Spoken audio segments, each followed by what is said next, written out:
How to create or make Hulu account. Hi everybody, welcome back to our channel. In today's video I'll guide you on how you can create or make a Hulu account, so make sure to watch the video till the end.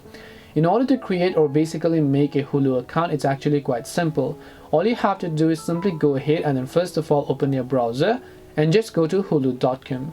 When you go to hulu.com, over here you'll find sign up for Hulu only. Make sure to click on sign up option.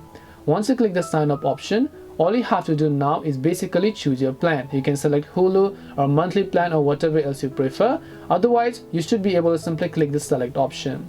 After you've done that, make sure to enter the email address, the password that you would like to use, and also the name. After that, make sure to enter your birth date as well as also the birthday over here. Then make sure to enter your birth year. Once you've done all of the steps, make sure to also identify your gender. Then all you have to do is scroll down, click on continue option, verify your email, enter your payment details such as your credit or debit card to pay for the subscription, and your Hulu account will get successfully signed up and created. This way you can make or create a Hulu account. Hope this video is very helpful. If you have got any more questions, feel free to leave them down. Thank you for watching and see you soon in the next video.